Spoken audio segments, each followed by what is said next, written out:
এবং তাদের সেই যে ক্ষোভ, এর বহিঃপ্রকাশ ঘটল অতি সম্প্রতি বিএনপির যে শীর্ষ নেতৃবৃন্দ তারা যমুনাতে প্রধান উপদেষ্টার যে আহ্বান, তার অফিস থেকে যে নিমন্ত্রণ, সেই নিমন্ত্রণে যারা উপস্থিত হয়েছিলেন, সেই উপস্থিতির মধ্যে যে সকল বিষয় আলোচিত হয়েছে এবং তাদের মধ্যে যে সকল আচরণ লক্ষ্য করা গেছে বৈঠকের সময় এবং বৈঠকের পরে, এবং প্রধান উপদেষ্টার সঙ্গে তারা যখন বৈঠক করছিলেন ঠিক সেই সময় যে ছবি সংবাদপত্রে আসে, সে সকল ছবির যে বডি ল্যাঙ্গুয়েজ তা দেখে যে কোনো মানুষই বুঝতে পারে যে ওখানে একটা রুদ্ধশ্বাস পরিবেশ এবং পরিস্থিতি ছিল। ওখানে যারা উপস্থিত ছিলেন তারা ভীষণ রকম বিব্রত ছিলেন এবং তাদের সঙ্গে যে ধরনের আচরণ করা হয়েছে, কথাবার্তা বলা হয়েছে, তার মধ্যে আন্তরিকতার কোনো লেশ ছিল বলে ছবিতে সেটা মনে হয়নি। দ্বিতীয়ত, এই বৈঠক শেষে বিএনপি নেতারা যে সংবাদ সম্মেলন করেছিলেন যমুনার সামনে, সেখানে নজিরবিহীন কতগুলো ঘটনার অবতারণা হয়। বর্ষিয়ান জননেতা, রাজনীতিবিদ অধ্যাপক ডক্টর খন্দকার মোশাররফ, জিয়াউর রহমানের খুবই ঘনিষ্ঠজন এবং বিএনপিতে যে কয়জন শীর্ষ নেতৃত্ব রয়েছেন জীবিত এবং যাদেরকে বলা হয় সর্বগুণে গুণান্বিত, তাদের মধ্যে ডক্টর মোশাররফ অন্যতম। ছিলেন ডক্টর মঈন খান সাহেব, আমির খসরু মাহমুদ চৌধুরী, সালাউদ্দিন সাহেব।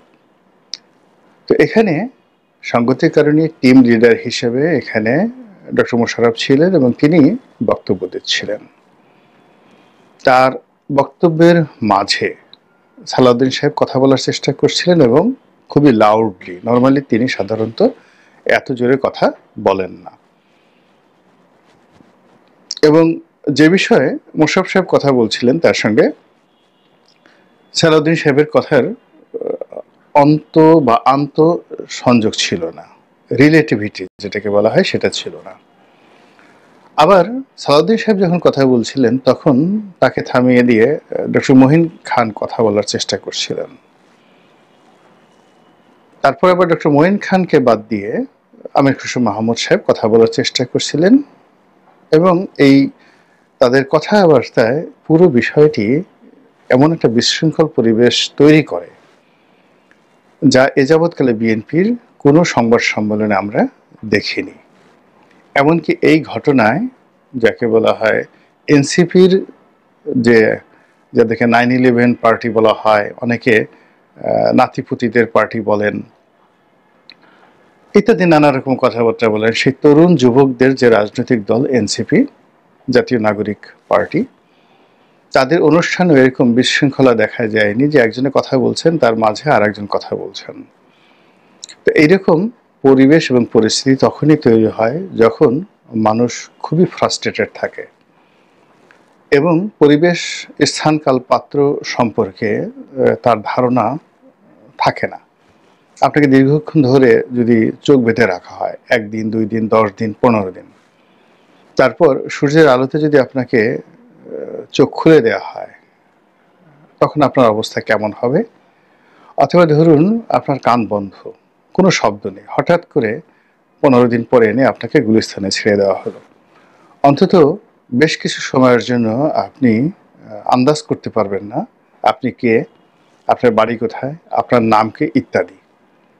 একইভাবে মানুষকে যখন কোনো টর্চার সেলের মধ্যে ফেলা হয়, বিব্রতকর পরিস্থিতিতে ফেলা হয়, খুব শীতের মধ্যে মানুষ পড়ে যায়, খুব গরমের মধ্যে মানুষ পড়ে যায় এবং একটা পরিবেশ যখন ভিন্নতর চলে আসে, তখনই মানুষের মধ্যে কিছু রকম বিশৃঙ্খলা দেখা দেয়, অস্থিরতা দেখা দেয়।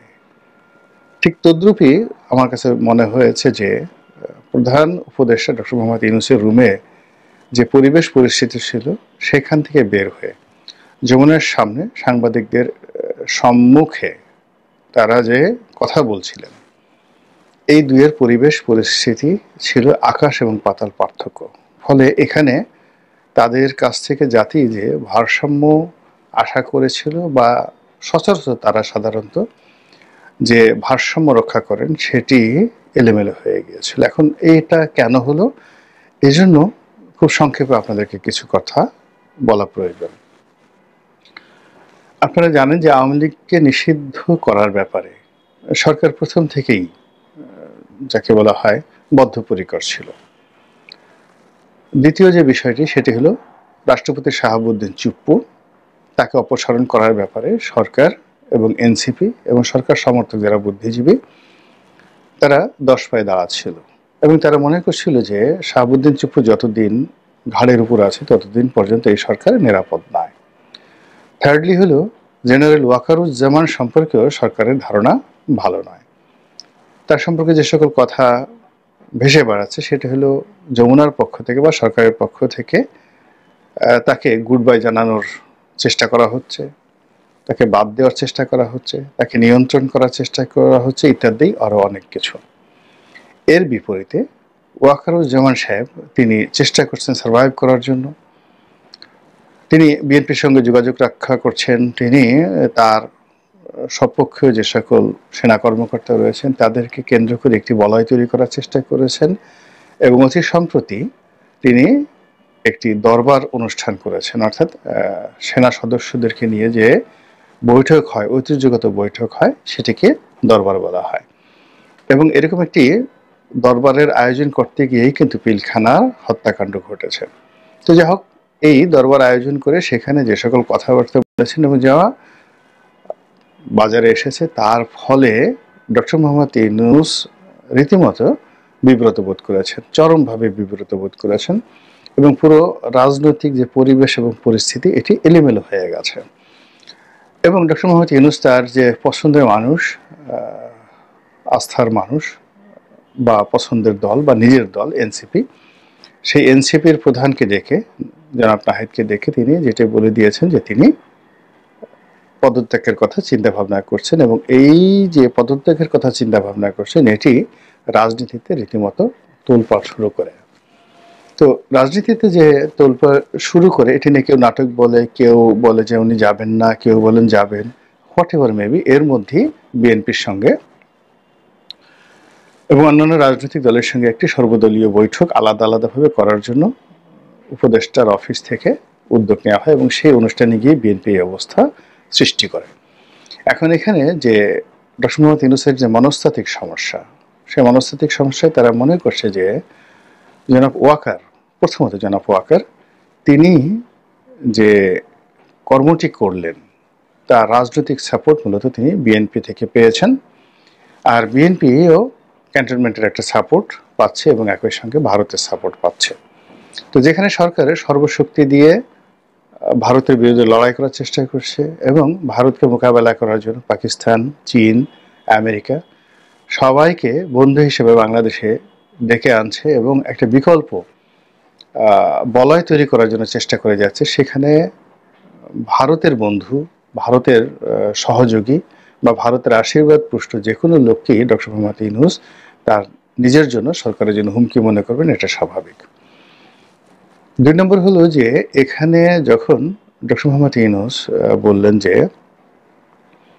তিনি পদত্যাগ করবেন, তখন সঙ্গে সঙ্গে প্রতিক্রিয়া জানালেন জনাব সালাউদ্দিন সাহেব। তিনি বললেন যে আমরা তো তাকে পদত্যাগ করতে বলিনি, তবে তিনি যদি যেতে চান তিনি যেতে পারেন। এটাও ডক্টর মোহাম্মদ ইউনূসের